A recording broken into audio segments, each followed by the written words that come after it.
Welcome back, Rage Nation. Got myself Pete here.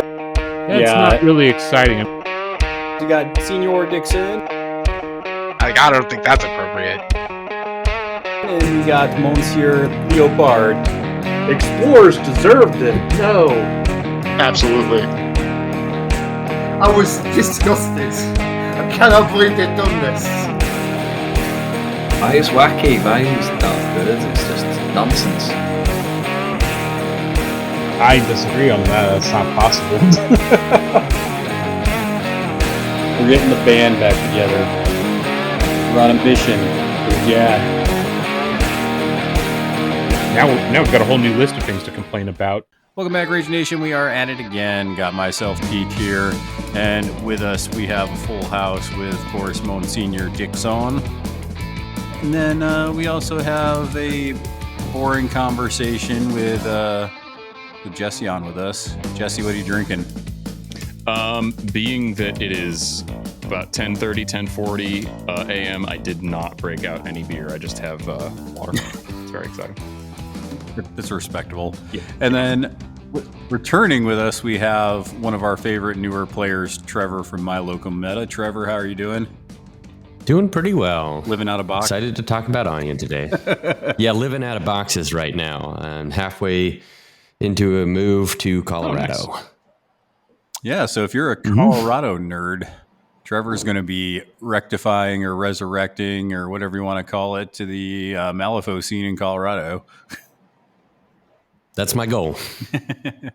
And if not, you can at least travel back to hang out with us in game.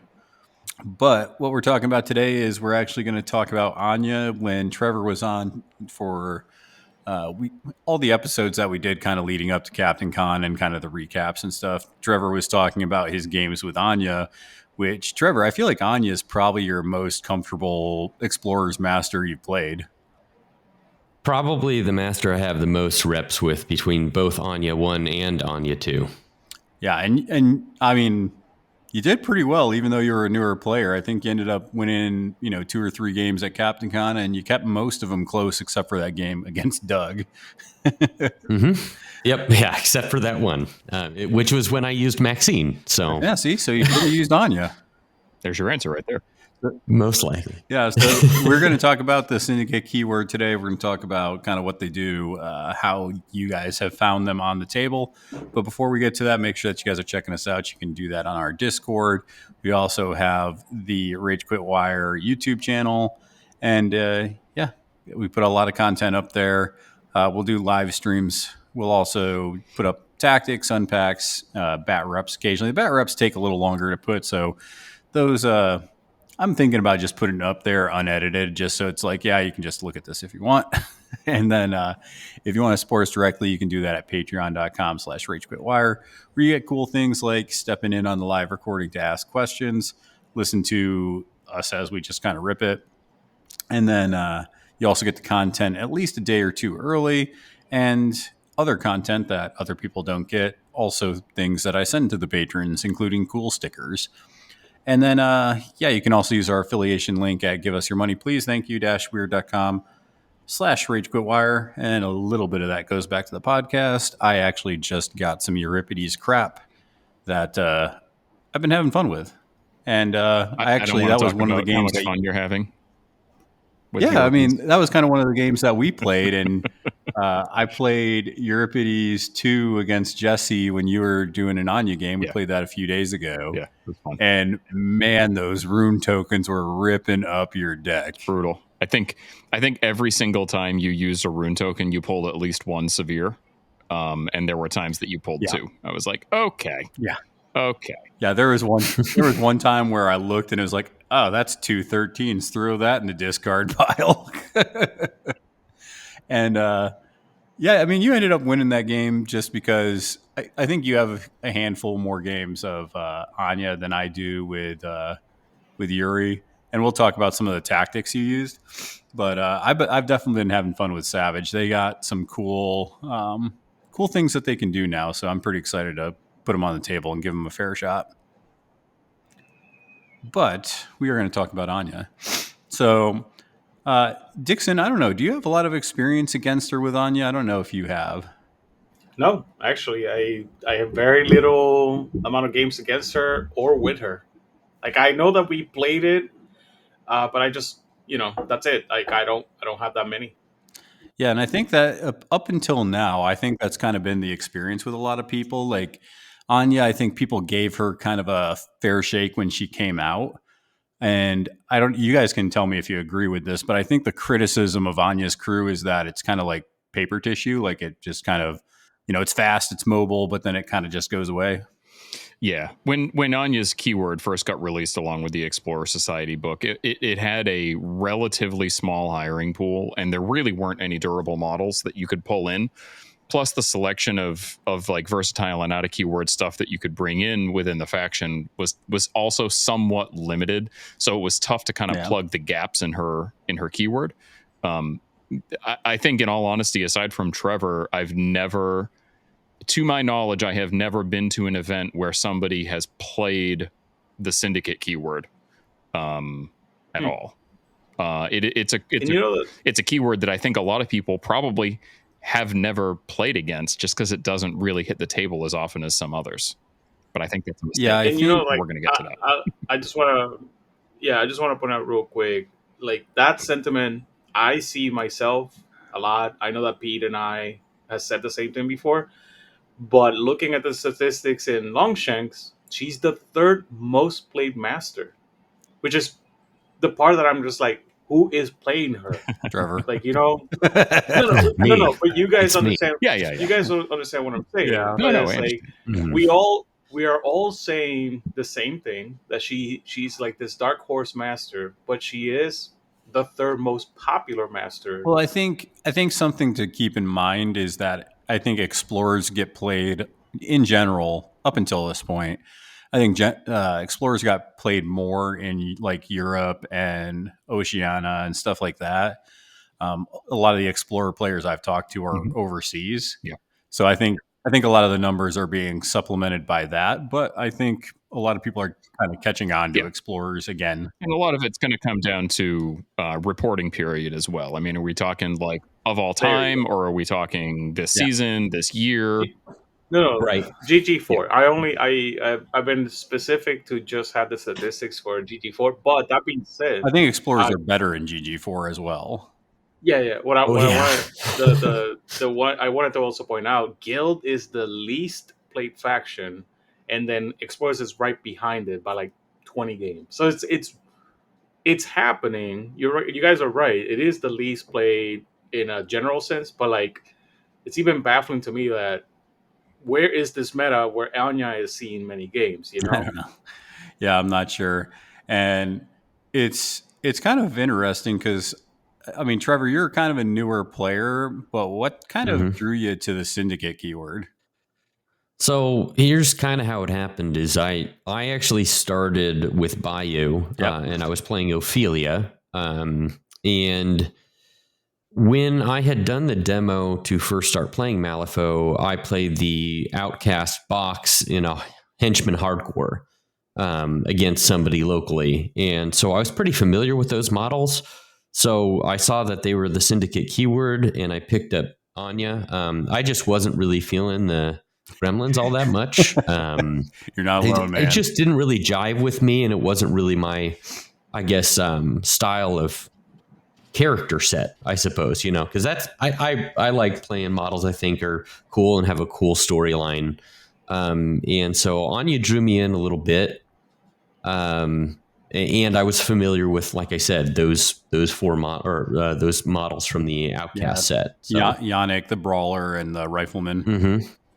Yep. I will say about the rifleman, I got a sweet shot off against Jesse's rifleman with Euripides' little ice shot thing he does there.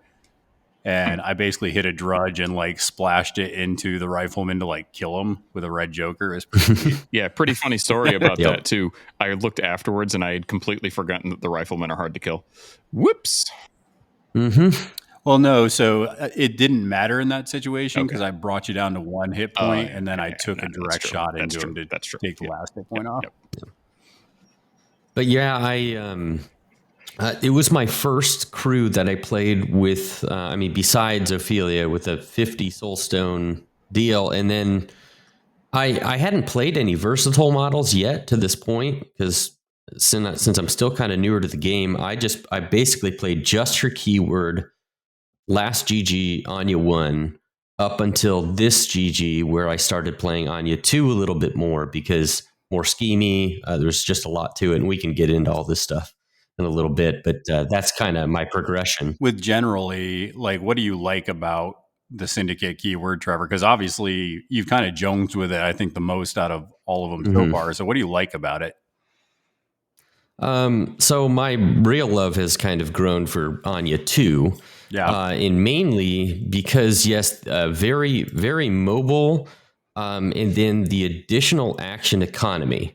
If you time things right, you can use Anya 2 to move somebody a little bit further, get an extra interact, and especially jiving with Winston and the Don't Mind Me to get those interacts. There's just so much that you can do when your opponent thinks that, okay, that model's already activated. I don't really have to worry about them. So that's kind of what has made me stay. And I found a lot of just fun combinations, swapping stuff in and out. And then once I discovered the operatives, that was a whole different deal. And yeah, I've just had a lot of fun, really. Yeah. Yeah. So Jesse, what kind of drew you into trying out Syndicate? Because I know you're mostly an Ivan apologist. Yeah. So when Explorer Society came out, everybody had their masters that they were kind of gravitating to the most. Ivan was certainly mine.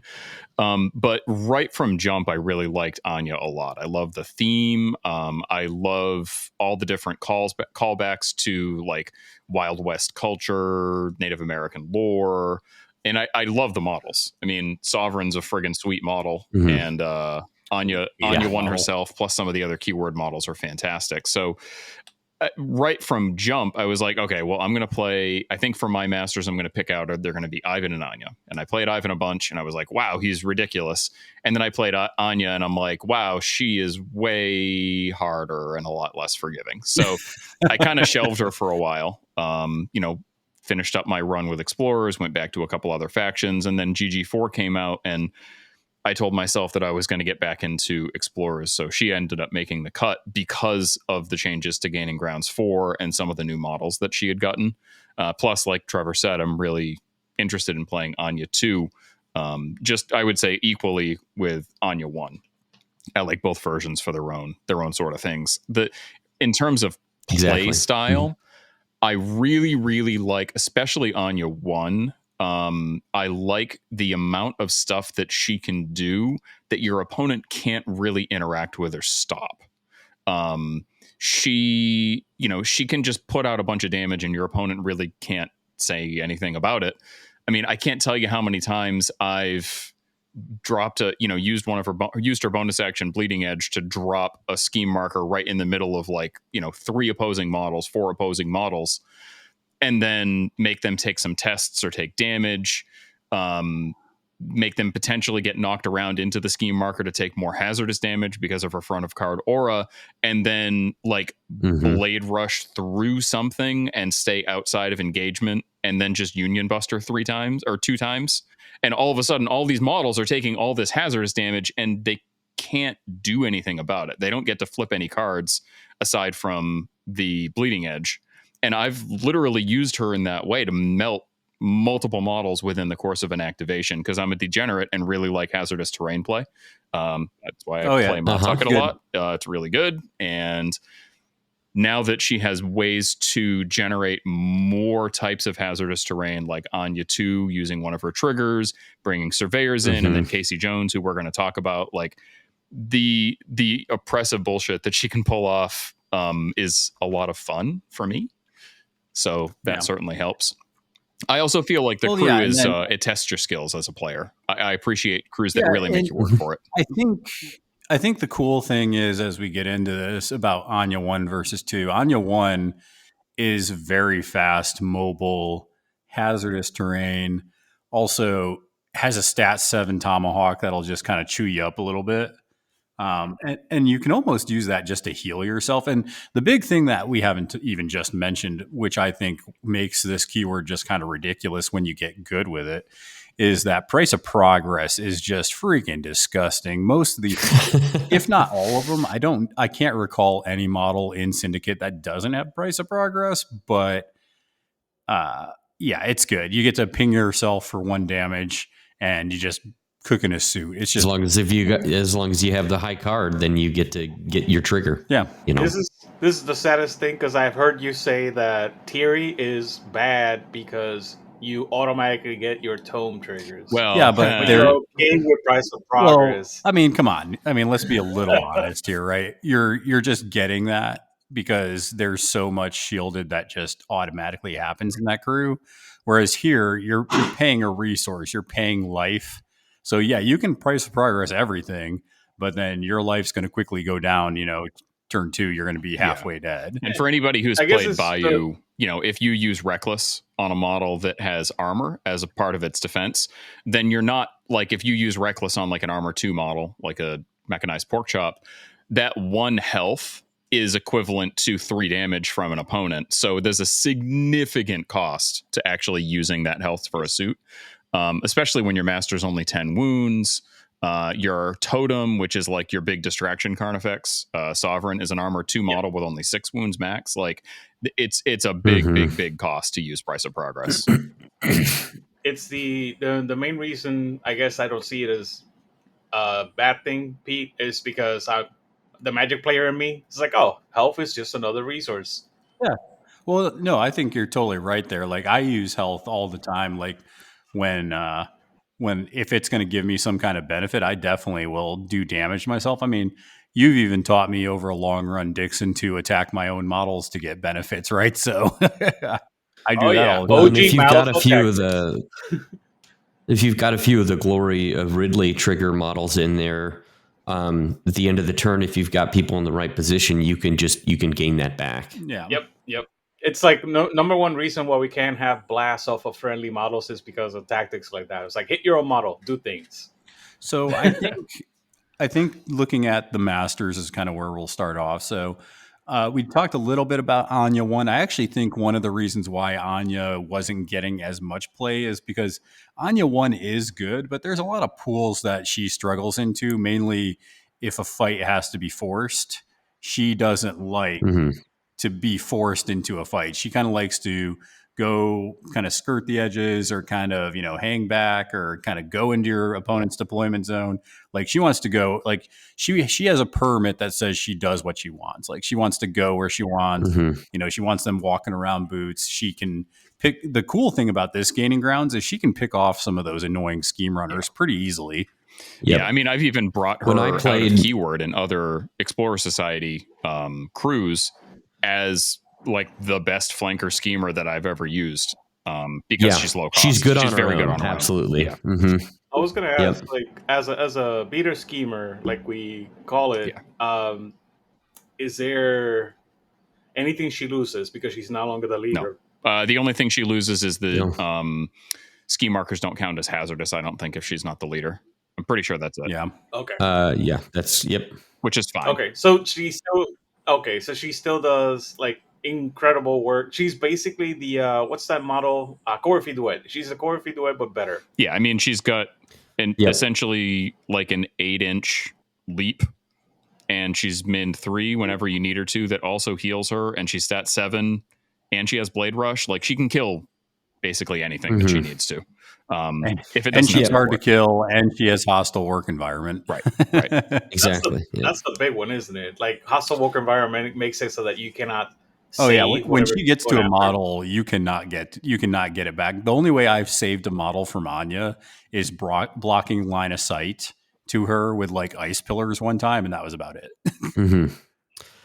Yep. When I first started playing her, I basically had her and the Sovereign kind of travel around together, and between those two, they could take out anything that they needed to if they were together. Yeah, because spoiler. I mean, even though she's defense 6, she can get taken down pretty quickly if you're not paying attention. So positioning her with that bleeding edge after she does what she needs to do is pretty key. if you're going to have her out on her own.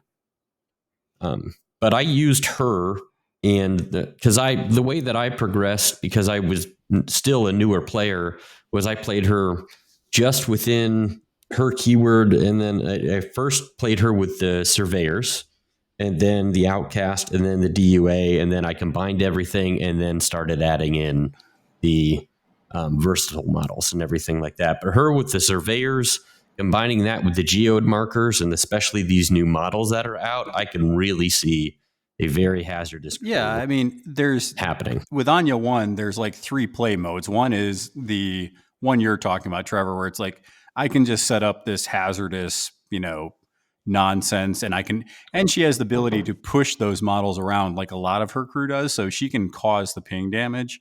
So you can play that game. You can also just go scheme with her. So if you need like to get a scheme point, like she can just go and do it. And then, like you guys were saying, lastly, she has her Tomahawk, which is stat 7, 2, 3, 4, which turns into 3, 4, 5, which is pretty solid for a stat 7 master attack. Yeah. And the fact that you remember, you can cook all these in. Yeah, you can cook them all in. And then the really key thing on the Tomahawk is that after you hit, you get to peek at the top card of your deck and decide if you're going to keep it. So, like with the stat 7 attack that can scry the top of your deck and heal her at the same time, if you need to put 3 attacks into something, you're probably going to hit all 3 attacks. Unless your opponent just straight up has a crazy hand or super outflips you, there's not much that's going to make you miss. I would say, and you can technically get that 3, 4, 5 each time by pinging Price of Progress for Siphon Life, because you just heal the one that you just pinged. I would say, building on what Pete said, I think that Anya's biggest strength is really that she can dictate the terms of the engagement. She has the speed and she has the hitting power to go either to the center to cause all the hazardous craziness that I was talking about before, or like I should have done in the game that I played against Jeremy online yesterday. If you see that the center is an unwinnable conflict, you can just be like, okay, that's fine. I'm fast enough to just run off to the flank. And now you have to either come catch me to score something like in your face, or a couple other things, or I'm going to kill your models that you're using for things like outflank and espionage, and there's really nothing you're going to be able to do about it.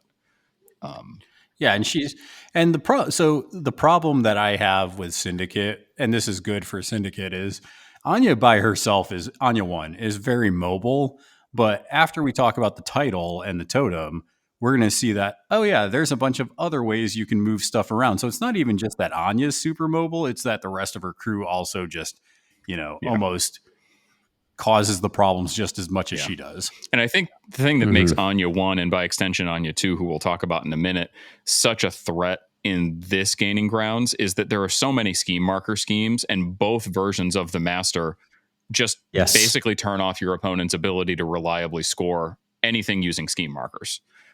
Between both versions of the master plus a couple of other crew or keyword models that we'll get to, it's like if you see 3 scheme marker schemes in the pool, Anya's probably going to be one of your best choices in Explorers, because your opponent is not going to be able to score them. And if they make the mistake of picking one, they're screwed. I feel like that's largely one of the reasons I was decently successful in the tournament, was just she's so schemy. And last GG, which was when I first started playing her, I was having my doubts by the end of the year, and then the new GG came out, and I was like, I'm just going to stick with Anya. I was trying to tell you, Trevor, I'm like, just hold on for a new GG. This is not her time. Oh my gosh, yeah, because it was not her time last GG. Like I wasn't winning nearly as many games. I still hadn't really figured out Anya 2 yet. She does take a little bit of time to figure out. It was kind of jarring, not gonna lie. I'm enjoying it a lot, but it was very jarring to go from stand and fight to you gotta be everywhere all the time for like ski markers. Yeah. So I know, Trevor, you have a bunch of games with the rail magnet. So what really what drew you to her, where you're like, I kind of like this better than just running around and tomahawking people? So I think what really hooked me in was once I kind of figured out having her with operatives flush with cash and the drudges. because I usually run her with double operative flush with cash, or at least a single with flush with cash, because those drudges are running around, they're beefing up people's defense, they're healing people, they do a ton of work by themselves. But if they get taken out, then you're picking up soul stones for them dying. And if you've got them positioned correctly, you might get 2 soul stones every time one of those drudges dies. And then it took me a little bit to figure out her being able to, do exert control and new orders and what, timing that you have for those. And at first I was like, I'm not sure about this. But once I figured it out, you can get, like I said, entirely more action economy depending on the speed of the person that you give new orders to. You could potentially move them up to, I don't know, 13 inches, 14 inches across the board and interact. And there was just so much. She has just so much she can do for the other models, not necessarily herself, but for other models in her crew. Yeah, Jesse, how many games do you have with the title now? I know you played once with her against me. 5 games right now. 4 games. Sorry, 4 games. Yeah. Okay. Well, how are you finding her? I like her a lot. So at first I was really hesitant about her because she's very, very fragile. She's probably, I would say, the most fragile master in the game.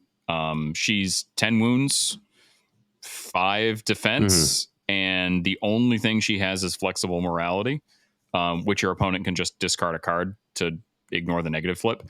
So unless you have some other defensive layers like the emissary or the brawler, and your opponent has any amount of shooting, they can kill her very easily, very, very, very easily, because she really can't affect the game meaningfully unless she's within ideally 6 inches of where the action's happening. If she's just kind of sitting back and doing obeys, it's fine, but you're losing out on a lot of the power of the master. So I was very concerned that if I took her, she was just going to get nuked off the table. Just smoked.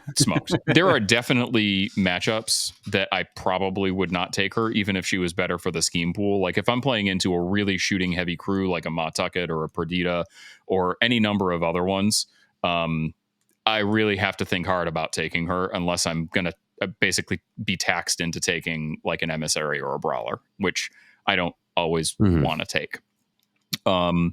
My experience with her in terms of her strengths, though, I'm really, really impressed with the amount of kind of oppressiveness that she can put out on the table. Her bonus action can be absolutely crippling if you use it at the right time. I mean, just making it so that you have essentially just over a 3-inch aura on the table that your opponent just can't take attack actions within. And if it happens to be in base contact with a drudge, they can't remove the scheme marker unless they kill the drudge. Yeah, that was annoying. Yep. Because she can drop a scheme marker with exert control, if you're in a bad spot, it's very easy to be I'm going to push through this exert control on one of your models, which drops a scheme marker in base contact with them. And then I discard a card to drop a drudge. And then I use lockdown, and now you can't do anything. It's yeah, shit. I mean, and it's that bonus action. Go ahead, Dixon. I was going to say that bonus action creates these odd moments where it reminds me of the paralyzed condition. Because if you pin a model correctly with a drudge and a wall or something, that model is probably just not doing anything. Just he's just done. Yeah. I definitely think the exert control. Yeah. I mean, the fact that it also has ending conditions on it. I mean, that when I figured that out, I was like, oh, I could have gotten rid of all this burning. I had a game that, half of my models were burning. And then I saw that trigger. It was something I had just missed. Her having condition removal is huge. And then she does also have card manipulation, because I had a crew that I was taking her, Winston, Tannenbaum, and between those 3 models, they start with less cards, you start with more cards, and Tannenbaum doesn't let you bring those cards on to the next round. So I just love the fact that it doesn't have a TN. because it makes it so that even if you Black Joker it can still go off with the trigger. I don't know what it is, but I love that. Yeah, I mean it's literally it's one of the only ways that you can get condition removal regardless of what suit you flip or card you flip, because you can just price a progress for the tome. Even if you black, you still have the tome, so you just remove the condition. Yes, it's pretty awesome. I mean, it's a it's a 3-for-1 in that aspect too. Like the thing that Trevor was talking about, that's like a perfect example. The exert control action by itself is a 3-for-1. Well, and there's a couple of things that really stick out to me on the card. You guys talking about exert control just makes me think of like how easy ensnare is to score with this crew. And then because one of the ways that there's two ways you can prevent from getting ensnared. One is the big one is you can just remove the ski markers, but once again, it's like, oh, you summoned a drudge and now I can't remove those. Right. Yeah, it's so great. And then so that's a big one that sticks out to me. New orders, I've really seen Trevor kind of play around with a lot, where it's like just really either moving models into positions, using that to interact with the cloak and dagger markers or with, to vote or whatever. But two things we haven't really talked about yet that I think are pretty good with this model is, one, she is actually a model with Unseen Manipulator that it's bad, right? Because she's going to reduce your hand size by 1. So most crews, you're only going to have 5 cards. And then on top of that, if you bring one of the new models, they force you to discard when they activate. So really, you only have 4 cards with this crew if you bring Altis. So that's one thing that sticks out to me. And then the other one is one that I think, Trevor, you were really leveraging, which is Overshadowing Presence, where within 6 of her, enemy scheme markers don't count for strategies and schemes. Yeah. Mm-hmm. Or actually, I didn't even see that last part, or enemy effects. Yeah. Yeah. Her 4 movement, I usually just tried to keep Winston or the Sovereign around her so I could basically use them to move her and get some additional movement. Because otherwise, yes, she gets stuck in the back and then she can't really be effective because she's not close enough to her crew. Yeah. I mean, New Orders is 10 inches. That's still pretty great. I do have a double botanist crew that I can grow both botanists first turn with her by using Corvus, a combination between Corvus and the botanist to eat those body markers from summoning drudges and just taking out the drudges. Just clubbing drudges. But, yep. Yeah, there's a couple of important points with New Orders that, like, you look at it and you're like, okay, it's an obey, but like it's not really. Obviously, you can only target friendlies, which is a big thing, but it only needs a 5. There's no suit requirement, and it's not an attack action, so concealment doesn't cause a problem. That is so beyond huge that, like, it. Yeah, one of the things that it's the only. Oh no, just. Please continue after this, but like it is not minion friendly. A lot of Anya is very similar to Lucius 1, and if you look at Lucius 1, he can also do this action to minions. So is it that botanists are so good that she can't target minions? Well, you can't target bot. It's also the keyword. Yeah, it's keyword locked. It has to be Syndicate only. But it's not. There's no minion requirement. That's my point.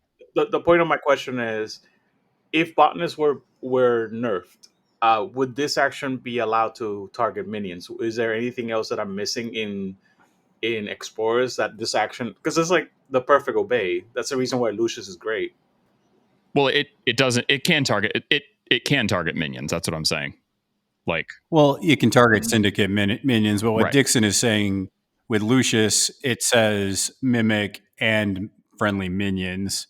So he's more questioning like why they didn't add that to her pseudo obey. And I think and he's asking if it has to do with the botanist. And I think when the titles came out, we saw that most of those, they were just trying to keep a lot of this stuff keyword locked, because I think they probably were having issues balancing, and the botanist might have been part of that. I think you're probably right there, Dixon. I think that's part of the reason that it's such an efficient action. I mean, just a 5 with no suit. Once you start expanding the pool of models that you can target with it, the resource requirements have to go up. But Well, that's Yeah. the reason why I said, I was like, is there another model that would stop her from targeting minions? Like, would this be okay if it targeted minions if it didn't, if, you know, if Yeah. the botanist didn't I mean, exist? maybe I've never really put any thought into it, just because honestly, this keyword is Gotcha. one that it really requires a lot of synergy between the models, and I find that when I hire crews, it's very, Nice. very, very hard to budget stones for any out of keyword, unless it's a linchpin model. Like there's a couple of them that I'd consider, but there aren't really any out of keyword minions that I would ever really consider with this crew. Even with botanists being as good as Gotcha. they are, I don't really think I need them. So the last question I have is, because all the actions that we've been talking about are pretty good. When do you guys find yourself using hidden rifleman? Because it's kind of like, oh yeah, I have this hidden rifleman that I can just use, but she can also draw a line of sight from other syndicates. So when do you guys find yourself wanting to use that attack action? I mean, I use it when I need glancing shot, because it puts out basically any relevant condition in the game except for slow. You basically get to choose: am I going to put out injured, staggered, stunned, or distracted? That's the only time that I use it, because it's a low damage track. It's only a stat 5, so it's not super accurate. The get in there trigger is occasionally important. I think our game, Jesse, I think you shot at Thune twice and you stunned him, and then you distracted him, and then you injured him. Yeah. I don't remember the last time I used it, and I have played a lot of Anya. I have so much more to do with her actions than to get a little stat 5 pop shot off that hopefully I can get that condition to go, because I'm, like I said, exert control, new orders. Her getting other models to do stuff is my primary use for that master. Yeah. Yeah. I mean, I take it if I have to deal damage or I have to stun something is really the big one.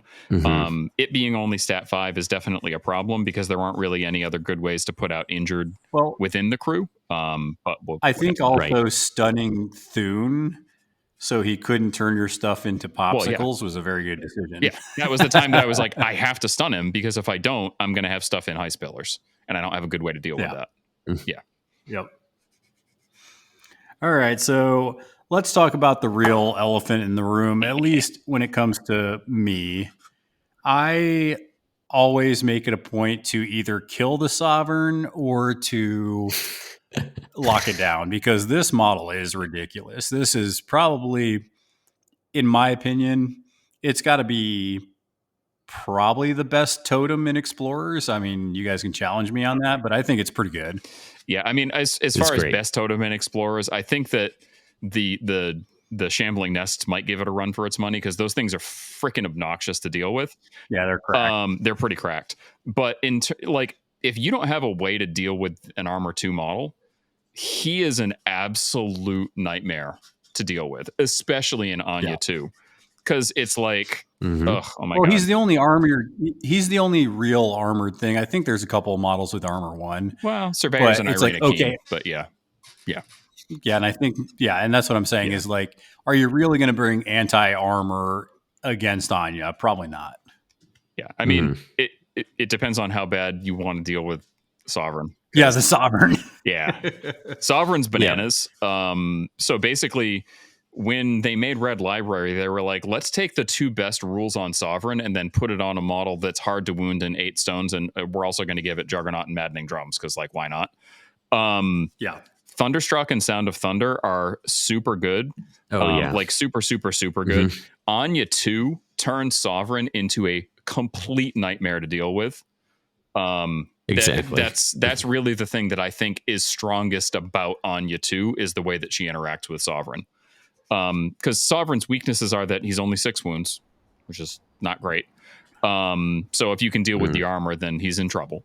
If you can't deal with the armor, then he's usually taking 1 damage from most attacks. And he can heal himself with his Shockwave Thunderstruck, which also does damage and stunned, which is pretty amazing.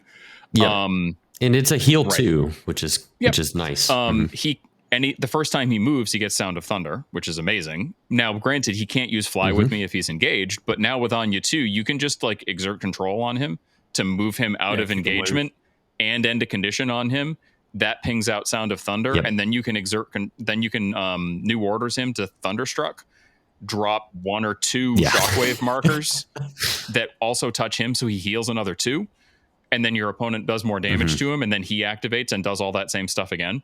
So I've seen him rubber band from like 2 to 6 wounds multiple times during the course of a turn, because of all the abusive shit that Anya 2 and some other models can do with him. Freaking good model. His goal is mobility and putting out as much stunned as possible. But Trevor, I know you've done some things with him as well. Oh yeah, I mean between doing all those things too, if you're positioning everything correctly, you can be pulsing out heals as well. You can be getting your Glory of Ridley trigger, pulsing out heals while you're getting the attack actions basically from the movement and the Sound of Thunder. But Menacing Talons is also no small attack either. It's a 2/3/6. It spikes the 6 damage. I'm like, what is going on? And it's a stat 6 attack as well. So it's just there's just a lot that you can do with Sovereign, and Anya too, especially. Yeah, I mean, you can price a progress, a puncture, and just get to that 6 if you have a guard. And there's plenty of games where if your opponent's playing carefully turn 1, the only things you really have to do with Sovereign are like fly with me and walk, and then you have another AP, but they're too far away to Thunderstruck, so you just focus. And then all of a sudden you've got a severe 6 model with focus that can also get puncture. Potentially double puncture, and then you can get through hard to wound, you can get through all sorts of stuff that otherwise you just can't. You just casually push through 6 damage. Yeah, he's really good. I don't know who Ridley is, but that person can die in a fire because of the Sovereign. That's all I know. I should know the answer to that, and Jeff Dice is going to be upset with me for not, so sorry, Jeff Dice. Okay. So let's go ahead, and before we get into just general models, I do want to talk about the new models first, because I think this is kind of more exciting stuff out of the crew specifically. So we have these twins or brother and sister combo, whatever they are, with Altus and Irina. There it is. Yep. So the cool thing about Syndicate is it's pulling between multiple factions now, because you can have Syndicate in Outcasts, Arcanists, and in obviously Explorers, but they just released Altus and Irina, and I think they add a lot of cool versatility to the crew. So I just want to get your guys kind of thoughts on these new models, just looking at the cards. Yeah, I wanted to really make sure that I had a good handle on how these guys worked. So every single Anya game that I've played in the last couple of weeks, I've taken both of them. And I was initially kind of down on them. I wasn't really very impressed, because it's a 16 stone package, and I wasn't really sure that it did anything that I really needed. And I am not too big to say that I was wrong. I really like these models a whole lot.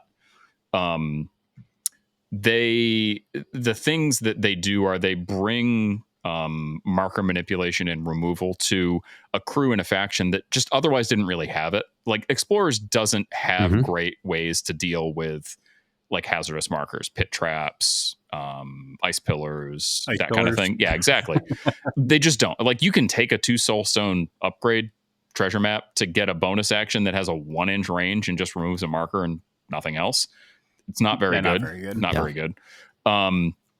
So they bring something to the faction that they didn't otherwise have. They also let you do some really, really crazy stuff if you like hire an out of keyword Vitagi Huntsman, because you can start flinging pit traps using the trigger to like launch them 8 inches away. And then you can start having Altus and Irina move the pit traps around underneath enemies. If you're using Altus, you can duplicate the pit traps, and now you have 2 of them. Yeah, it's gnarly. I played against Beardy from Australia on stream a couple of days ago, and he did Tunnel Rats. He was playing Hamlin, so he brought the Tunnel Rats, and he made the mistake of dropping 2 landmine markers right in front of Irina and Altus. So Altus just pushed it underneath 3 of his models and then made another one in base contact with it that was underneath 2 more of his models. And like, you just can't do that stuff really anywhere else in the game, to be perfectly honest. Certainly not that efficiently. And then, so that I think is probably the biggest strength that Altus brings to the table. And then Irina, honestly, is just, I view her as kind of a distraction Carnifex, for those of you who know what that means. Essentially, she's a model that you put in your opponent's crew that they have to deal with.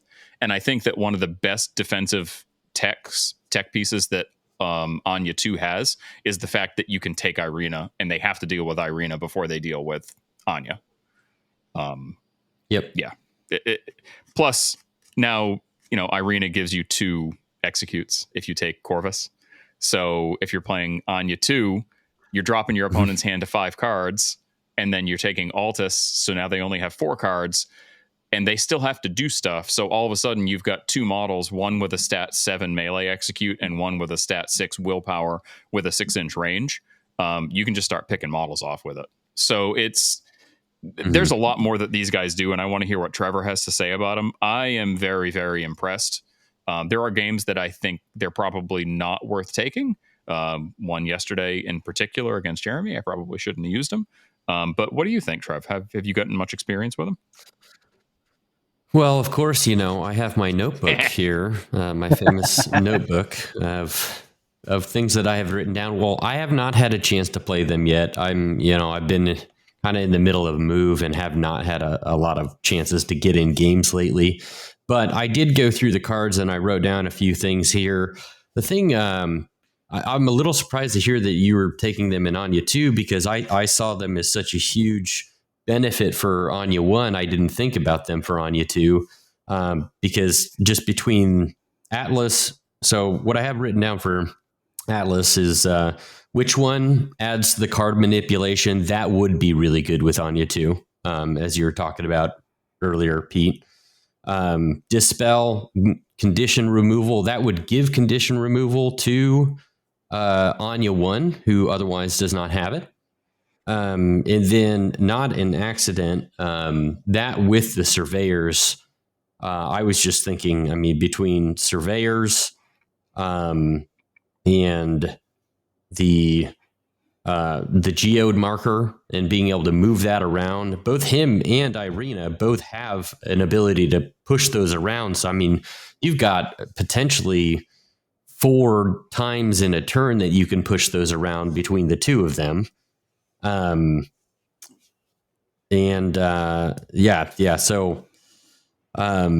I just think, combined with Anya 1 and surveyors, it would be just a huge hazardous battlefield there. I'm gonna put my Dixon glasses on right now. Okay, so I'm Monsignor Dixon right now, and and Dixon, you can correct me if I'm wrong, but on Altus's card specifically, I think there's 2 things that make him really good, and I'm going to see if Dixon agrees with me, because I think these are Dixon tactics. So, does one of them say coordinated attack? Because I don't think he has that. No, he doesn't. But there's 2 things. There's 2 things that I think are very good. So one, he has twist reality, and once again, hey, we have price of progress on a model. So this is ignoring armor and ignoring Incorp, which I think are. It's not necessarily Incorp is something I think that Anya struggles with, because they just don't care about all your hazardous crap. So this has a way to kind of deal with some of that. It's another way to deal with armor. So Anya is oddly becoming kind of like this anti-armor crew with all the hazardous and now this. But the other thing is that incognito with that mass trigger, have you seen my sister? So if you want to get really aggressive with Irina, you can do stuff like dirigible ride Altus and then do incognito and then just place Irina just a crazy amount of distance. So it's kind of a fun thing that you can just do with this brother and sister combo. Re-rack, have you met my sister places Altus in base contact with Irina, not Irina in base contact. Sorry, other way around. Yeah. So okay, so that's not being aggressive as far as getting her in position. That could be another movement tactic to have Altus then go scheme or shoot somebody with twist reality. What I've found to do that is, sorry, Dixon. The ways that I've found to take advantage of that are if you take the emissary and you do his roar on Irina first turn to push her 6 inches up the board. Now Altus can just place with his bonus action before he takes any actions, and they also work well with Chain Gang. But those are kind of the only ways to really move them up the table. Yeah. So yeah. Well, So- and if you've got card manip, oh, sorry, I'll let, No, we'll no, let you no, go. no. I just wanted to respond to Pete real fast. He got one of them. I do love Twist Reality because it's one of the very few 8-inch range projectile attacks in the game that are actually worth the damn. Yeah. Most 8-inch gun attacks are not great.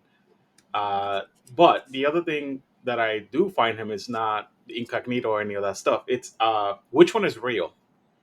Because my Mhm. love for Klaus is on that ability. That is because true. it's like you pay attention to your opponent, right? It's like, okay, he's nursing 2 cards. He's nursing, activate the model that automatically forces your opponent to discard a card, and you can see like the seething rage in their face. It's like, okay, I did the right thing. Oh, you Yep. had And to if you've throw away already- a red Joker. Yeah, that's exactly what I was kind of talking about with the card manipulation Anya 2 already has between Anya 2, Winston, and let's say you had Tannenbaum in there or something along those lines. You're really pinging them down in cards, and then you're throwing duels at them that they either have to just choose whether or not they're going to cheat it, or there's a lot of Well, and that's why Anya is so, and this is why Altus is just a pain in the butt, and so is his stupid sister, is because you're losing cards. You have to worry about executes. You have to worry about these stun duels. And that's why the Sovereign is so bad mid to late game, because you run out of resources and everything seems like it's stunned. It's almost like you're playing against freaking Pandora. Mm-hmm. Yeah. Duels left when you've and only right got a between 5-card, all of yeah, those when you've only models. got a 5-card hand, and then Sovereign goes first and makes you take like a gajillion shockwave tests, and now you have to cheat down to like 2 or 3 cards, and Altus goes and makes you pitch one of those severes you're holding onto. Very frustrating.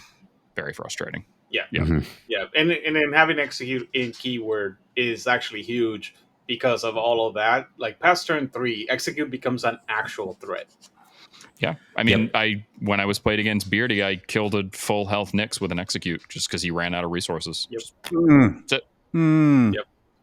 That is the worst feeling. Like I've had games with Pete where like I kill the emissary or kill something like that. It's just like, why? Yeah. You think about it after that. I was like, damn, that is such a harsh thing. Yeah. It's just I high 13, yay. Well, because usually you have to, like, execute's just kind of like, okay, I got to keep it in mind, but they still need the suit or they still need to stone for it.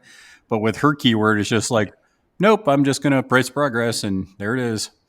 Oh, I think that's so true. I think that honestly, the strongest thing on Irina's card in certain matchups is the Crow Trigger on her melee attack to just ignore hard to kill and demise.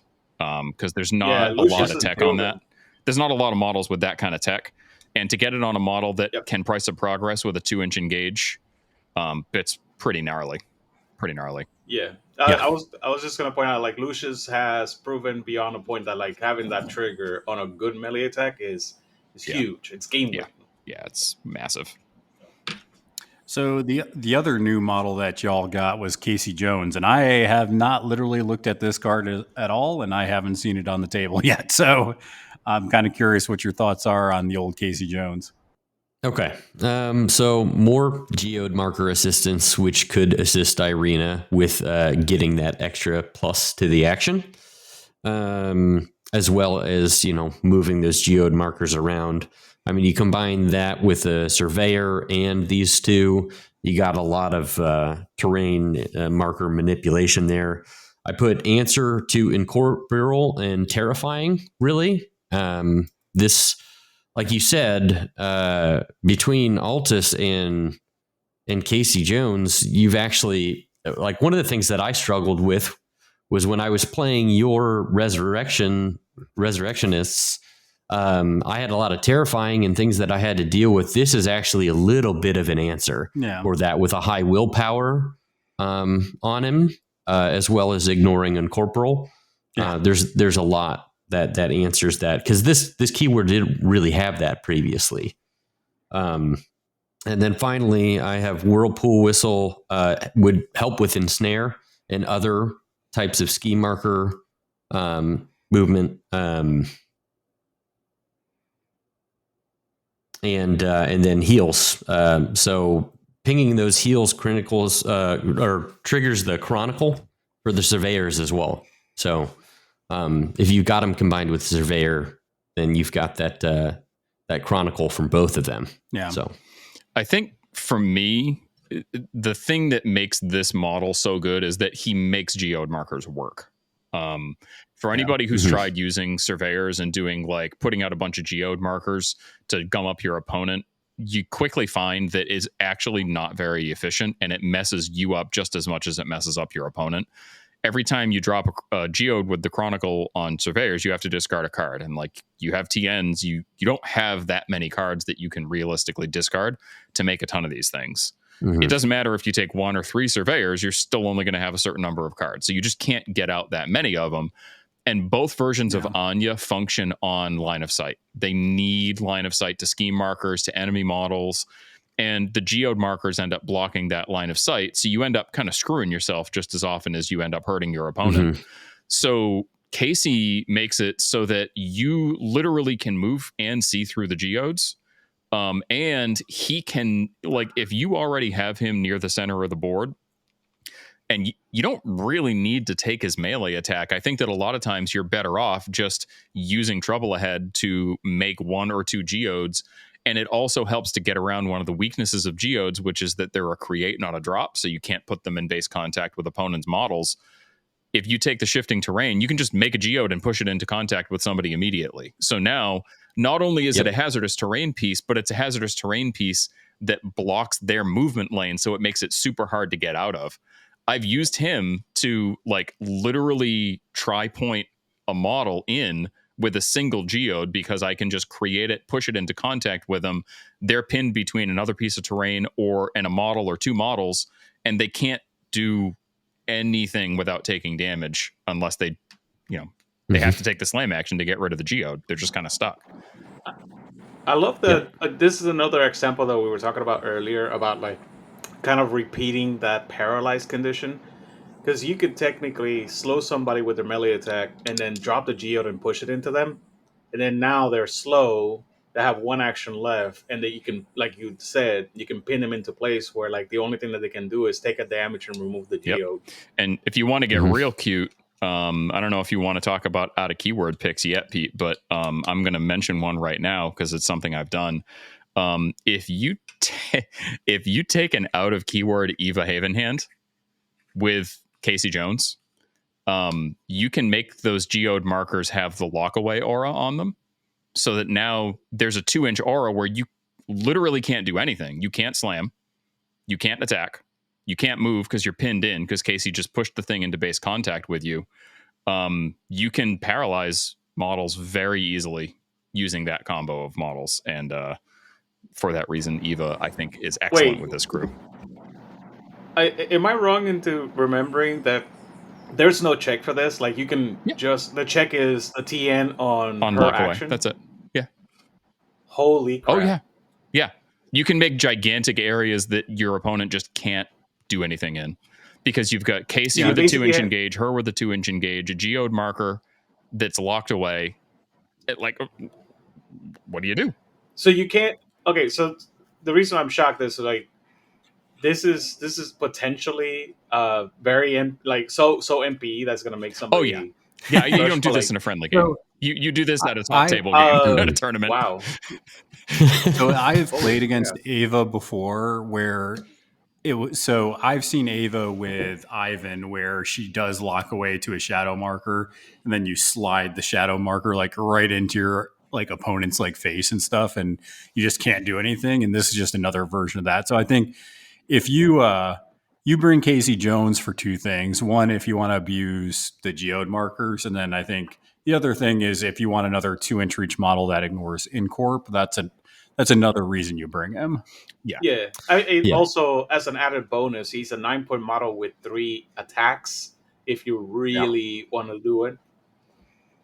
Yeah, I think he's. And I think you really hit the nail on the head there, Jesse, with the fact that the surveyors to create those geode markers on a group that does and does not have card draw. I mean, a lot of those card draws are specific to getting a trigger, the surveyors were very situational in being able to place out that geode marker. He definitely solves that for that crew. The crew that I've tried with him is basically not taking Altus and Irina, doing Casey Jones and probably one surveyor. You don't really need two, but then using operatives to get the card draw from shooting at stuff, just incidentally, so that you have more cards to feed into the Chronicle to drop more geodes. Yep. That works. Yep. Yep. Okay, so let's go ahead and get into some of the models that you guys find yourselves bringing a lot. I think I am not an Anya player, but I would be shocked if you don't bring Winston every game. Every game. The guy's amazing. He's amazing. Yes, he lets you do gremlin-y stuff and like dirigible ride your own dudes to drop and dirigible ride damage out. Like it's just the fact that I can do that makes him worth taking. Well, and then the ever illustrious Arcane Reservoir, because why not? Yeah. Yep, don't mind me. That's another one. There you go. He's just good. Yeah, and yes, I mean, yeah. I think one of the strongest things with him, especially with Anya too, is that if you're like, you can gum up a huge area of your opponent's crew by just putting him near the center and taking the interact action, and then during Anya's activation, making him take the interact action again, just to give out distracted. Yep. For no other reason than to give out unopposed distracted that your opponent can't prevent.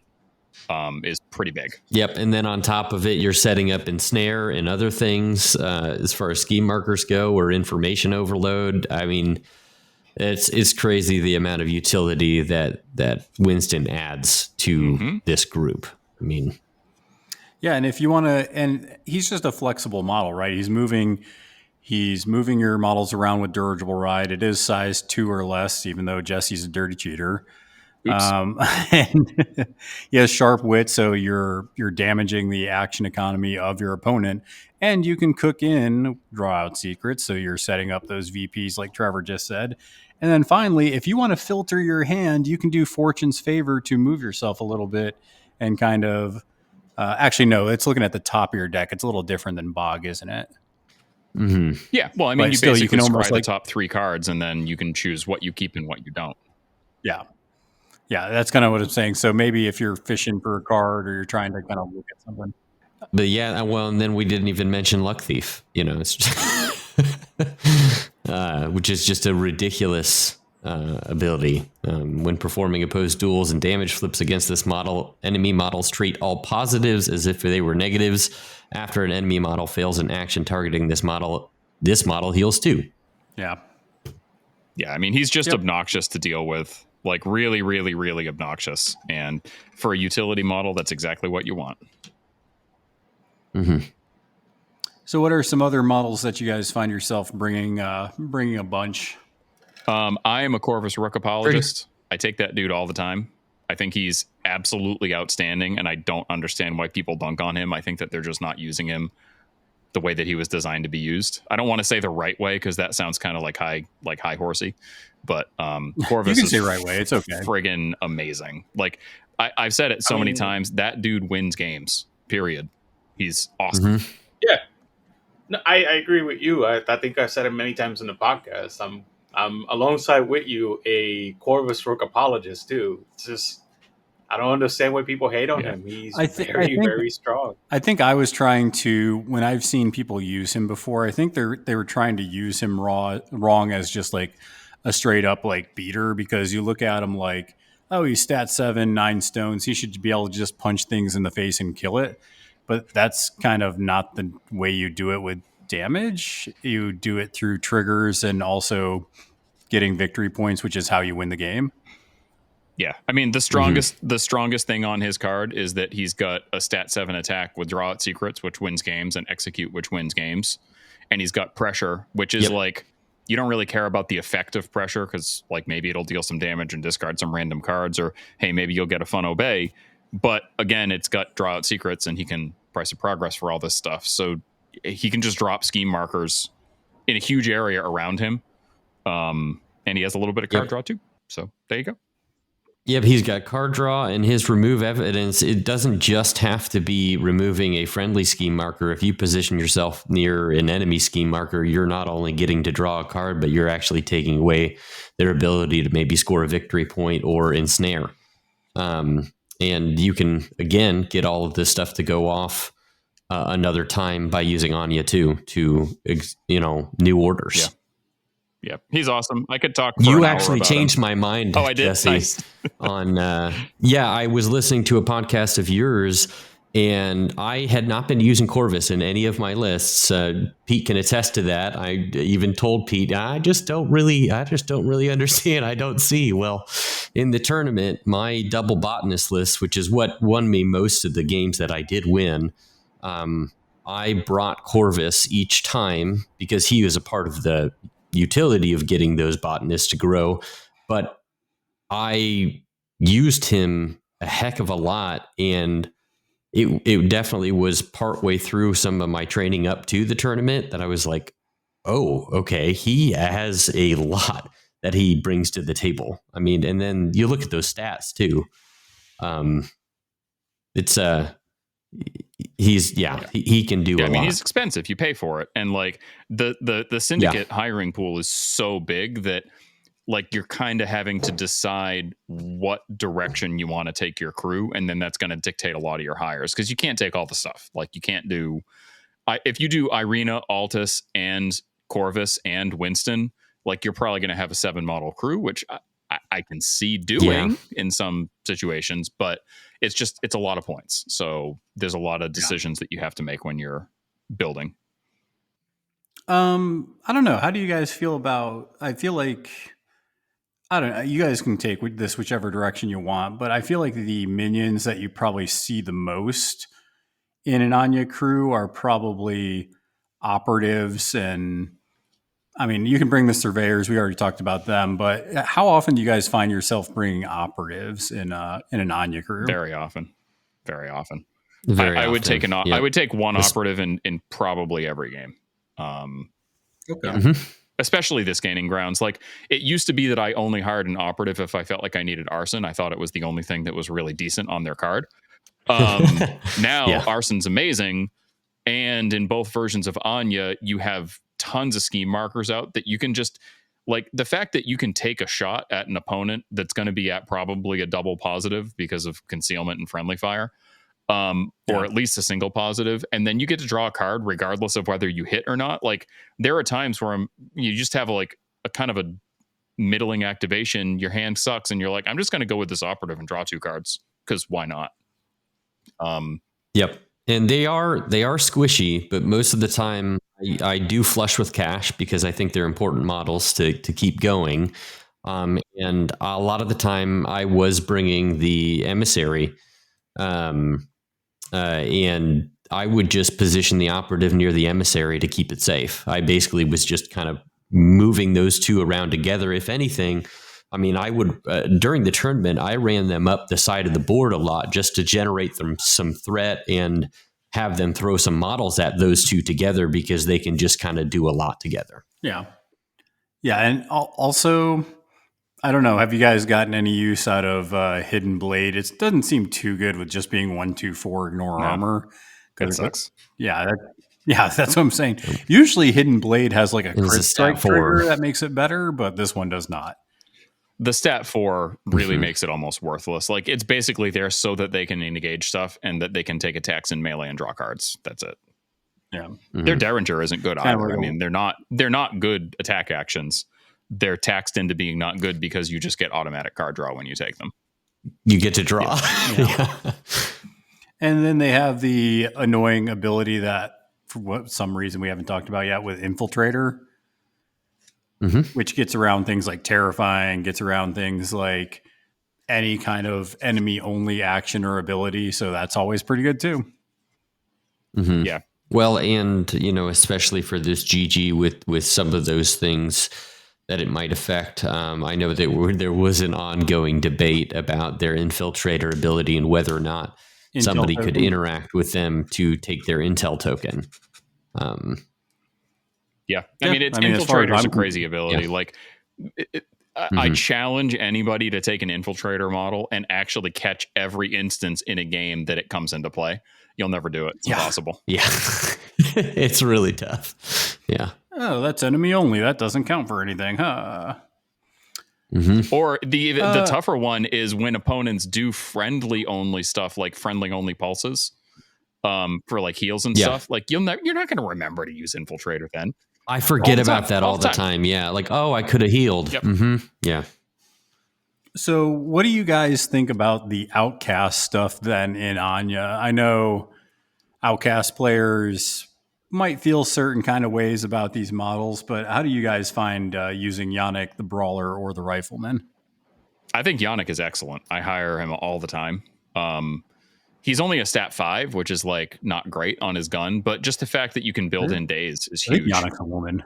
I think it's a guy. Yeah, it's a guy. I think it is a woman. I think it's a guy. Anyway, they are very good. Yeah, they're very good. The stat 5 on the gun does kind of stink, but the fact that they can just take a bonus action focus and shoot with a 2-4-5 with blasts and build in days is super strong. And democratic elections, crew puts out so much stun, dude. And democratic elections is a bananas ability. It is so good. Especially if you bring some of that, like if you bring Casey Jones or the Surveyors with all that Chronicle crap. Yeah.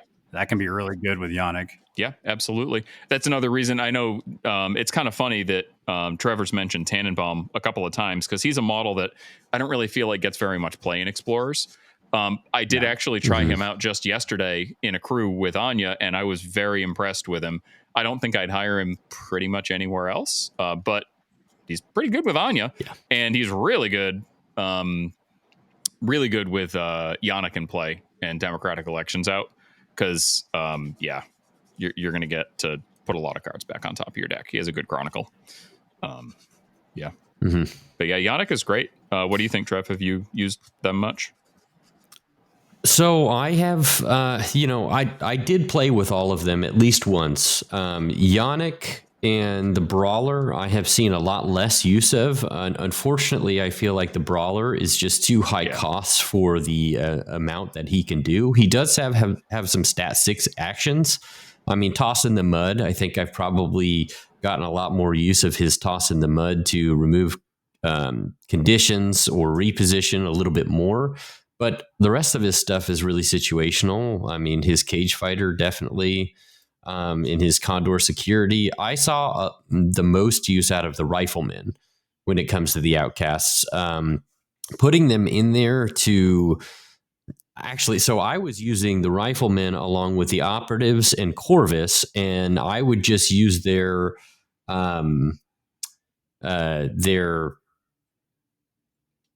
warning shot to give both Corvus and the Operatives distracted because that gives them a positive. So I was using them a lot for that reason, and then you can maybe get a couple of pot shots off. And then, of course, for the core, you can discard a card to take an interact to get an extra scheme marker on the board. I used the Brawler once, and I was very unimpressed. I don't really think I would ever hire that model again. I don't think it's very good. For all the reasons that Trevor just articulated. Like, the thing that it really does is Condor Security, but it's such a small area of effect. Eight stones is just a lot. Yeah, I mean, if it just had take the hit, I might take it. Like, if it were like 7 stones and take the hit, I might consider it more often. But I don't think it's a very good 8-stone model. The Rifleman I do like a lot. Honestly, the biggest reason that I take them is for the core, like Trevor just said. I mean, just the fact that you can double walk and interact is pretty damn good for a 5-stone hard to kill model. And then if they get some shots off, then great. Yeah, it's pretty low cost to be able to get, a couple more scheme markers out there, and they're not the easiest to just take down for them being 5 cost. Yeah, I mean, when I take them, most of the time I'm just walking and interacting. I'm almost never shooting. They're great for stuff like covert ops because they're a 5-stone model that can double interact to get 2 tokens. Because you interact, your opponent places it, you walk, and then you bonus to interact again. Okay. Listen. You guys say that, and he's going to be okay at just walking and interacting. but having a clockwork rifle at 14 inches with a built-in stun, and that's it. Really good. Yeah. That's what I was about to say. Is like, and when you don't need to do that, he's got a built-in stun gun, which 14 inches, Jesse. That's true. great. It's great. Yep. Size doesn't matter. And that but one's it actually does. stat 5. Yep. It's not Yeah, bad. and since it ignores cover, like the stat 5 isn't as much of an issue. Yeah, really, really solid.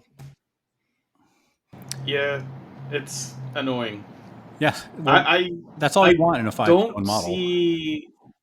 Yeah, I don't see the Condor guy as often, like you were saying. Yeah, I tried. Is there anything that would improve the model outside of take the hit? No, because that would improve him. It's conditional. A cost reduction. Outside of take the hit, like you already mentioned, take the hit, but No, like just a cost reduction. I mean, if he were Okay. cheaper and had take the hit, or if he were just straight up cheaper, I might take him more often. But again, there's so few extra stones in this crew because of all the combo-y like crew synergies that you just don't really have points for him. He's not good enough to take that 8 stone slot that Anya already has 2 or 3 models that fit that spot. Yeah. And if I want a model that's so going to sad. babysit Anya or some other key model, I'm just going to spend 2 more stones and get the emissary, which is exactly really good with this crew because pulsing out shielded with Price Really of good. Progress is amazing. And he has a 2-inch engage and menacing roar, so he can actually do stuff if there were not opponent's models right next to him. Well, So go ahead and take Yes. us there. I just take love us there, the guys. flavor, but I why do get you guys it. like the emissary with Anya so much? Besides, obviously, some of the unpack. So if you've never played against the Intrepid Emissary before, you're lucky because that thing is so aggravating to deal with. It's great. But then the fact that it has the Phalanx front of card aura, where it just has an aura 3 off of 50 mil to give out shielded when a model nearby activates Shielded. on a crew that can ping themselves for damage to get stones or to get suits, and is also just kind of fragile overall.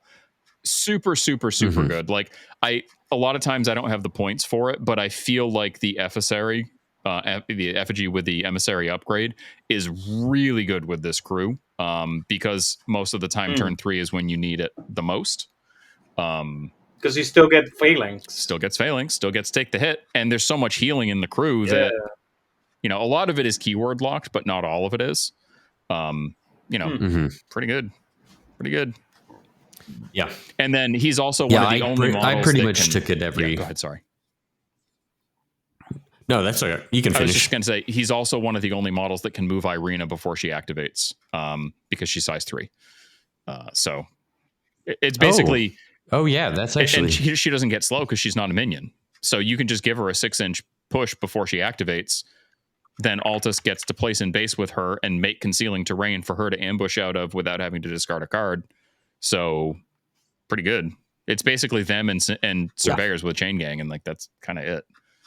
Yep. This crew just being so, squishy really overall, I found myself taking the emissary almost every game with Anya, just because it adds a little bit of a tank to the crew. I mean, you don't really have that otherwise, and you can really stop people up.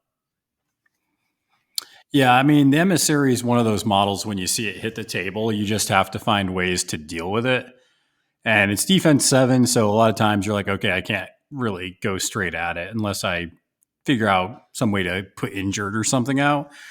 And yeah, it's a pain in the butt. It's one of those things that it really anchors any explorer's crew really well. But I do like the call out for the shielded, because anytime I've been doing that with the savage keyword, where it's like, you put out shielded and now you can ping yourself to do all sorts of nonsense. It's just really fun. Yeah. And the aura of courage, because you're dealing damage to yourself with Price of Progress, and again, you have a relatively fragile crew, now you've got like more incidental healing on top of the glory of Ridley triggers and all the other stuff you have to heal with. So it's like, I mean, it's like peanut butter and jelly. It just fits with the crew. I don't take it every time, because if it's not a game where you're going to be jumping into the center, it's not going to do that much. But if it's a or they're gonna jump into you. yeah, exactly. I mean, if I expect an alpha, if I expect shooting pressure, if I expect, basically anything that the crew is weak to, I'm always going to consider it. Yep.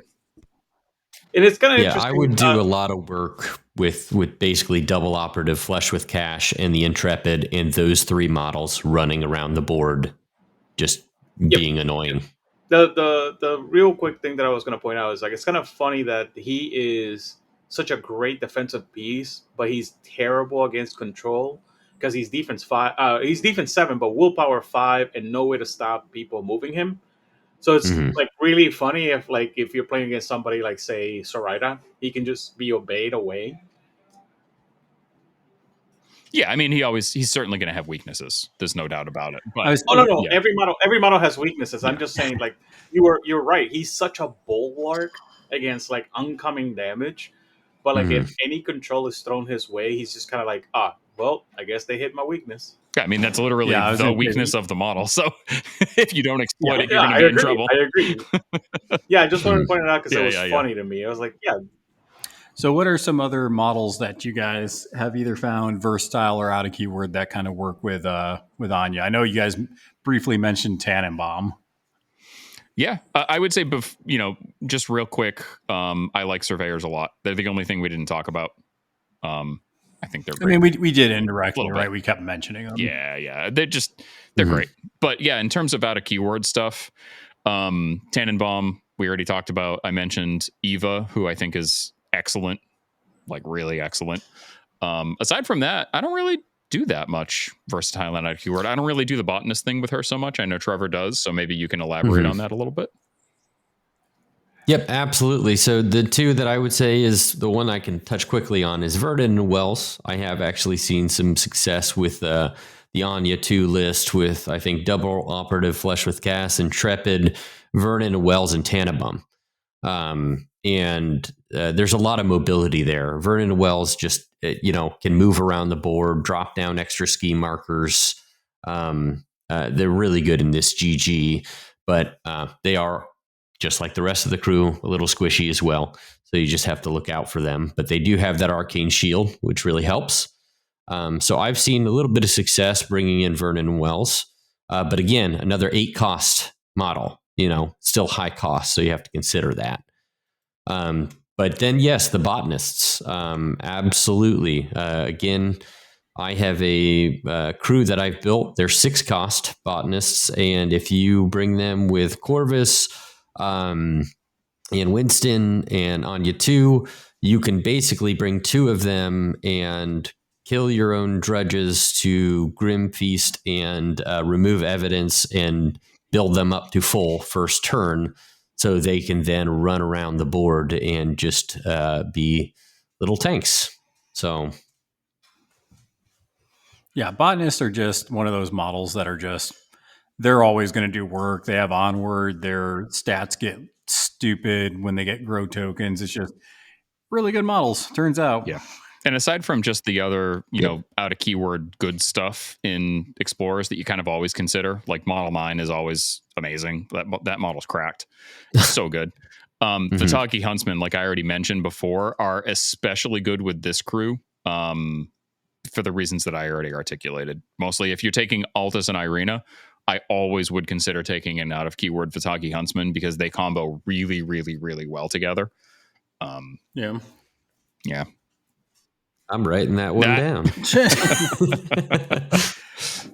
One thing I did want to kind of come back to before we continue on here is, do you guys want to talk about Flush with Cash for a minute? Because I feel like this is the only Explorers upgrade that's worth talking about. And don't talk to me like that. Hidden Agenda's awesome.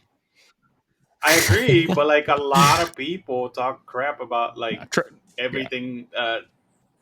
No, go. Treasure Map sucks. Like it sucks. Like it's not. It's not a good upgrade. But it has Deadly Pursuit.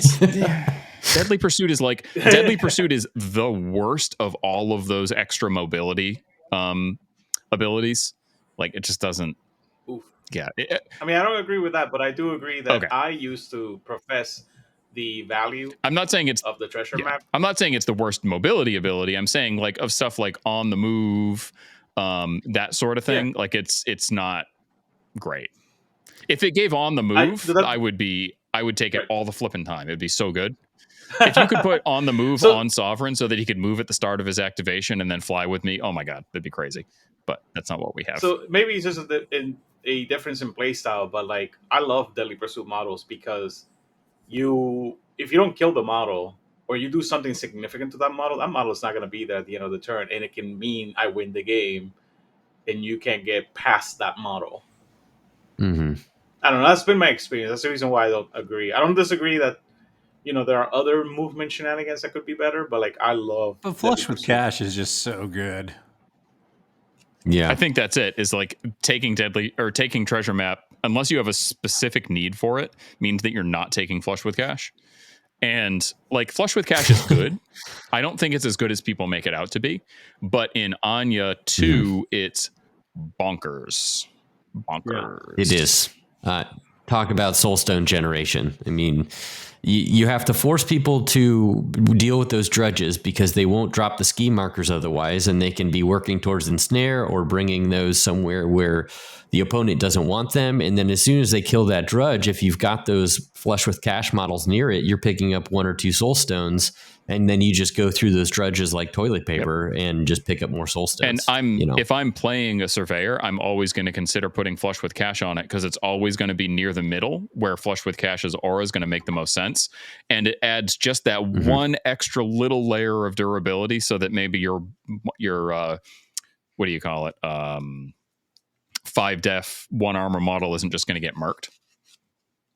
Well, yeah, because you can once per turn give a soul stone to your opponent to be like your attack fails. Yep. Which is huge because in our game it happened, Jesse, where it's like I kind of want to kill this surveyor, but I don't want to waste a master's action to fail. So it really stopped me from targeting him. And then another big thing that is just good is excess funds, just being able to draw more cards during the start phase. Oh, yeah. Yeah. Mm-hmm. Yeah. When you're on a 7-card hand and your opponent's on a 5 or 4-card hand, and you have soul stones to stone for cards every turn because you're generating a ton of them, and you have excess funds, like your hand's probably always going to be awesome. And then now you have Altis skiing, and Altis making it so you discard a card from your opponent automatically. Yep. Again, that's the reason why I love that ability. It's just like, hey, more pressure to the pressure pool. Yay. Yep. Plus you have operatives that are just going to be drawing you cards. And if you're playing Anya 1, you can just build in surges on her melee attack, if I remember correctly. So like, the amount of card draw that you can get in this crew is, I think, more than just about anything else in Explorers, even more than Tiri, if you play the crew the right way. Right way in the sense that you're playing towards card draw, not that it's the only way to play it. Yeah. Gotcha. Yeah, and sometimes I would put that Flush with Cash on one of my botanists too to make it just a little bit more hardy. Yeah. Oh, that is so cancerous. Why would you tell me this? Trevor, that is just like cancer. Not okay, man. Not okay. That is I build it to full, and then I can throw it out there and leave that Flush with Cash on it. And like I said, it's just a little bit more okay on its own.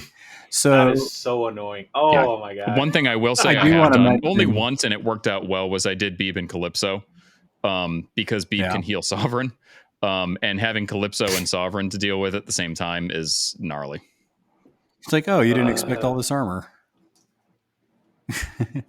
I did want to mention T-Like did ask about if you guys would bring Jin out of keyword, and I refuse to acknowledge Jin because I hate that model. So if you want to talk about it, you can.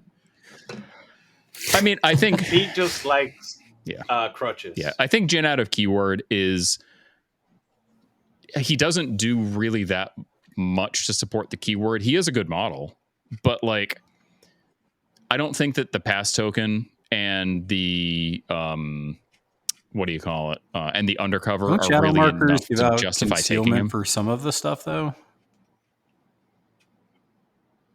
Not for start phase, because Altis's concealment doesn't go up until he activates, and there's nothing in the crew that generates a concealing aura. So, and you don't have shadow markers, so like it's not as easy to guarantee the pass tokens after you pop him out. I just don't. Gotcha. I don't think he's Yeah, necessary. you have to put him in a fog bank or a forest. So it's doable because a lot of maps have that. Most tables have something with concealment. So that's not the problem. The problem is, I think I agree with Jesse. Like, I love the model and I will use him, but he's not absolutely necessary. I especially with all the fun interactions that this crew has, I would way rather just have more fun playing and do more keyword synergy stuff than take Jin for a pass token. Because you know what else generates a pass token? Killing an enemy's model before it activates. That's essentially a pass token. Yeah, but that's okay. So Jesse, you went right back to like why I like to use him. I like to use him so I can do exactly what you just described because it almost guarantees me going first. Yeah. I will say that it is way more important to go first with this crew than it is with probably most of the other crews in the faction. So there is a lot more weight to that pass token in this crew. I'll give it that, but still not something I do. Okay, so since I don't know much about the turn by turn, why is it more important to go first? Because your models are really fragile. And if Anya, let's say she's in the mix of it, she's down to 8 wounds. Your opponent gets to go first and get 3 swings into her. She doesn't really have any defensive stuff aside from hard to kill. And Anya 1 in particular isn't going to have a huge soulstone cache because she doesn't have the interactions with Flush with Cache to make it really work. So if Anya goes first, then she's like, I'm going to drop Hazardous under you. I'm going to push all your models through it. I'm going to Blade Rush. I'm going to kill this model. I'm going to put these other 3 guys inside Hazardous terrain. And I've dealt net like 12 damage during my activation. And if she doesn't go first, she can probably just die. So, yeah. Same thing with Sovereign. Like if Sovereign's in a bad spot, he's got 2 wounds on him, 3 wounds on him. If your opponent goes first, they just kill Sovereign. That's it. But if Sovereign goes first, he heals to full and stuns half their crew. Jesse, do you think there's any interaction between the Yaksha models and the new models? I haven't figured Yaksha out. Between their Tangled Roots and Awaken the Land, you know, the Hungry Land Marker, things like that. I'm not quite sure. I haven't figured that model out yet. I don't really see a slot for it in this crew. I really think that like they're versatile, but realistically, they're really a Seeker model. Like I don't really see taking them outside of Seeker that often. Unless it's a super heavy, severe board. Like if there's a ton of forests, then yeah, it's probably worth taking them. But on a standard table, nah. So next thing I do want to talk about as we kind of wrap this thing up is what are some strategy? So I think I know the answer to this because it's kind of what she does. But what are some of the strats and schemes that you guys think Anya 1 or 2 is really solid into? Pretty much anything with scheme markers, which we already talked about. Yeah, there's a lot, right? There's a lot of schemes that have scheme markers. Yeah. I mean, like if I see a pool where there's like one scheme marker scheme, I'm probably not going to be as apt to take her. I'm probably going to go with something like Ivan or Cooper, just because they're probably going to be a little bit better at some of the other stuff that you need, the mobility piece. Like if I need to flank, I'm going to take Cooper and I'm going to go Cooper 2 with like Eagles and Model 9 and Artemis. That amount of mobility you can't really match in a lot of other crews in Explorer Society. But if I see a pool with like 3-ish scheme marker schemes and there's good denial opportunity, then Anya's a shoe-in for sure. I will say I found that she can be a liability in your face because all of her good models are easy to score in your face off of. So your opponent's probably going to score that. You'll probably score it too, but you're basically giving away points within your face if you take Anya into it. Yep. Am I right that you can't score? There's one that you can't score with Anya too. There's a scheme because you can't target her for it. What is that? You can't target her. Let's not take. So while Yeah. you're looking at that, I was going to ask you a quick question, Jesse. Yeah, what's up? I saw a game that was very miserable for her. I don't remember what the keyword was on the other side. It was a 10 Thunders crew, but they were using the Thunder guy, Raijin? the bone. Yeah, Raijin. And Raijin was just like manhandling that crew. And it was, I remember it was Anya too. Yeah. This is a bit ago. It's like a few months ago, and it wasn't me playing. I would just watch for a little bit, and Raijin was just going roughshod through the crew because of stun. Yeah. So, yeah, that seems like a huge problem. Yeah, stun's enormous. If you can stun any of the models in this crew, they basically don't do much of anything. Yeah, it's very bad. I think overshadowing presence technically cancels out deliver a message. Oh wow! Because she ignores the scheme markers. Well, there's no scheme marker needed for deliver a message. Well, the second point, right? yeah, but for not for the yeah. So she does make it impossible to score the end game point. Yeah, but yeah. That's a good point. I hadn't thought about that. But for her, protected territory, ensnare, outflank, information overload. So she just flanks a whole bunch of schemes. Oh yeah, tons of them. Yeah, I played against Jeremy Posner yesterday with Anya 1, and I think at one point, without having taken the interact action at all, I had like 7 scheme markers in base-to-base contact with models in his crew. Yeah, it's stupid the amount that she can put out. Yeah, there's so many secret triggers. It's ridiculous. Yeah. In new orders also, you can just order one of your models to interact. Yeah. So, yeah, it's redonkulous. Yeah, I would say. I think. Oh, go ahead. Sure. I was just going to say, I think that like you said, the only time that I would think about not taking Anya in this gaining grounds is if there's, like you said, only one, maybe only 2 schemes that had scheme markers in them. And then I would be a little hesitant to take her into raid the vaults as well. Yeah, it depends on the opposing crew. I mean, she does area control really, really well. But if you're playing into another crew that's teching into area control, then that could be tricky. I will say that it's very easy for her crew to get the backfield vaults. But it's probably not her best strategy. There's better choices in the faction. Mm-hmm. Yep, that was the one during the tournament that I swapped out for Maxine, but I almost wish I would have just stayed with my double botanist crew, mainly because I'm so practiced with it that I probably could have just done a little bit better. But I felt like Maxine was a little hardier for raid the vaults, but I don't know. Well, and let me ask you guys about this, because I think that's actually an interesting question. I was talking to Rich from the Beard YouTube channel there, and he tried out Maw Tucket, but he didn't do very well with Maw Tucket, he felt, because he was playing against Dreamer. Mm-hmm. And I think that's just kind of a bad matchup, right? Yeah. For Bayou in general, but Maw also. So I guess my question is kind of with Trevor, do you guys find that it's worth it more to play something that, you just have a lot of reps into, even though it's a bad matchup? You're just like, I'm just going to slam this anyways because I know the crew well enough and maybe I can power my way through the bad matchup. I tend to lean that way, but I wanted to get y'all's thoughts on that as well. Yeah, it's funny because when I first started looking at Anya way back when, I literally looked at her like a blue Mawtucket. There's a lot of similarities there. I think the skill floor is very high, but I think I'm doing that right. It's hard to really be good with her, but if you are really good, then the ceiling is very, very, very high. Yeah.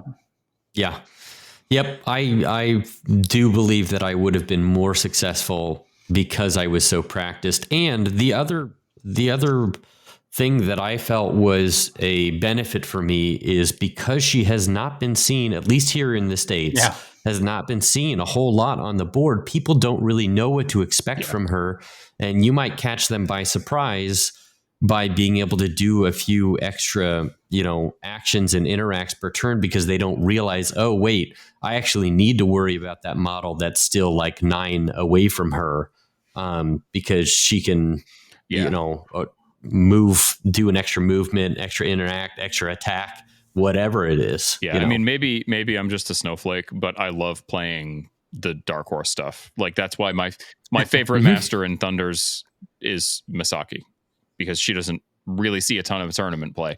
I think she's amazing, but I mean, from a raw power standpoint, like, yeah, I'm probably better off just playing Red Library or some of the other really strong stuff. Anya, I kind of view the same way. Like, I want to play her because my opponents aren't really going to know how to deal with her most of the time.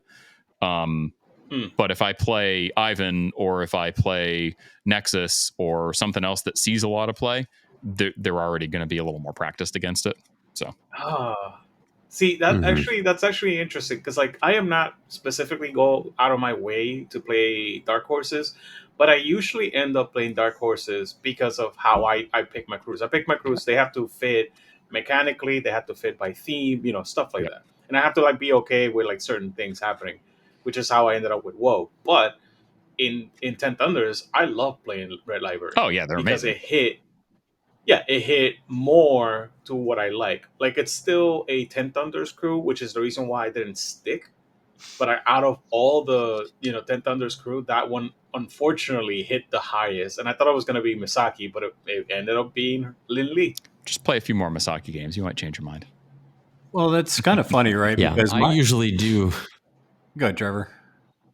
I usually do purposely go towards the Dark Horse stuff. I mean, when I entered Explorer Society, I saw that there was a ton of people playing Jedza. Again, this was last GG, but there was a ton of people playing Jedza, McCabe, and then Ivan. And I was like, you know what? I'm just going to try something that not many people seem to be playing and isn't very much on the feeds.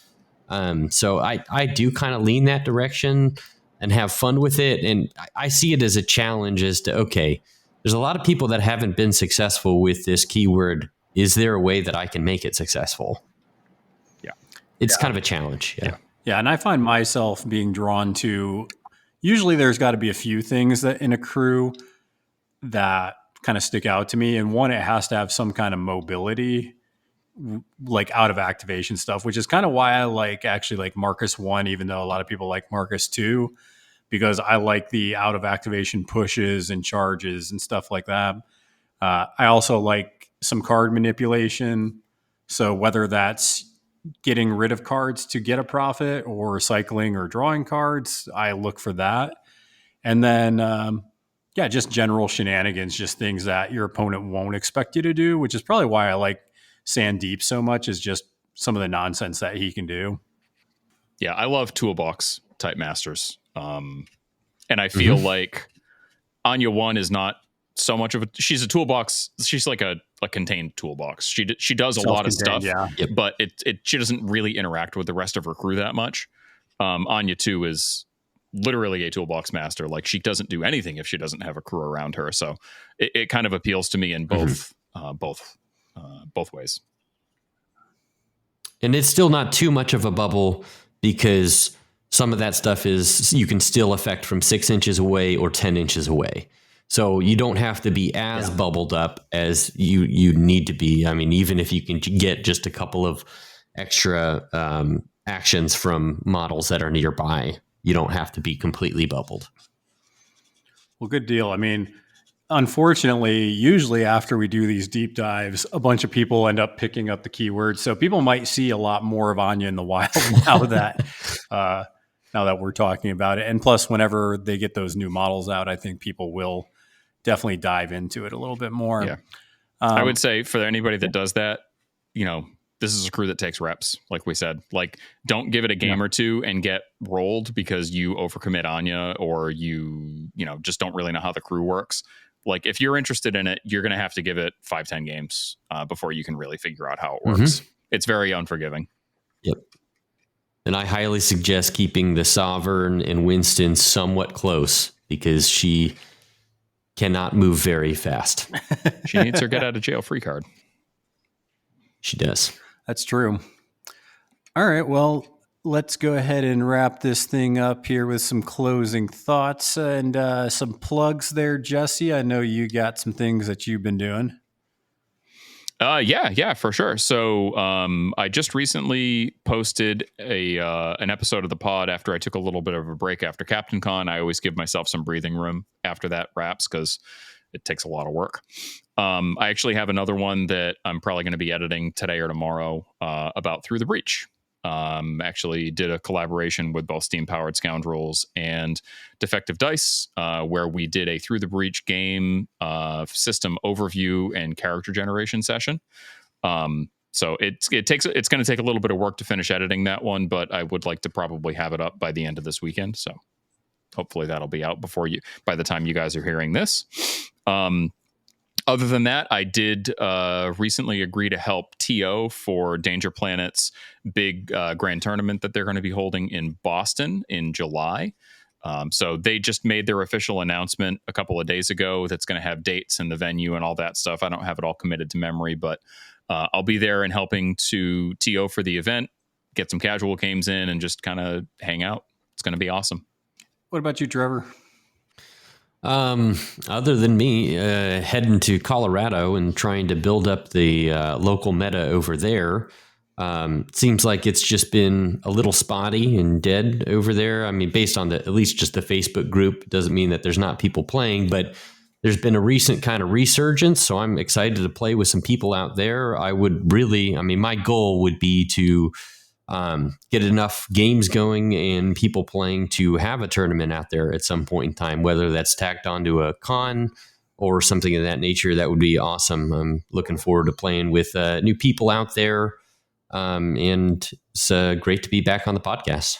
Yeah, anybody that's starting a new meta, the key is you got to find one person you can play consistently with and play in the store and then get more people to jump on.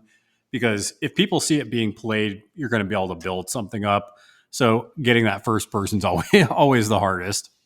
I would just say, building on what Pete said, and this is something that came up actually on the YouTube channel of a content creator that I like to follow recently as well. And I found it to be the case. You know, we're kind of spoiled in that we have Vassal, which gives us the ability to play with people from all over the world. I mean, without Vassal, I wouldn't be able to play against Pete at all. And we got a game in just the other day. I know Dixon and I have played before. But I think playing in shops is incredibly important. I know that there's a couple of LGSs in my area that have seen significant reductions in the number of people playing any games in the shop at all post-COVID. And we actually had one that closed around here because they were having trouble getting attendance at their events. So I would say, if you're going to play, do your best to play at the store, even if it's just a pickup game, or even if it's just a scheduled game with a friend of yours. I have a gaming table in my basement out of necessity because we had COVID, but right now it's covered with stuff that I'm trying to sell because I'm not really actively playing anything at home right now. I do my best to go to the shop anytime I can. So please do that. Local game stores are the lifeblood of every miniature game. If we need to keep them alive by literally going and playing. Yep. Now, that doesn't dismiss that Vassal is the best way to become competitive, but don't just focus on the competitive aspect. Do some community work. Yeah, for those of you who are out in Colorado who are listening, I'm going to be out in the Castle Rock area hoping to play at Inconceivable Toys and Games in Castle Rock, but I do know there are some games that go on at Gamers Haven down in Colorado Springs that I might be heading to too. Nice. Well, I think with that, we're going to go ahead and wrap this thing up. I want to thank you guys for coming on again. And as always, make sure that you guys are flipping cards and flipping tables, and we will see you all later.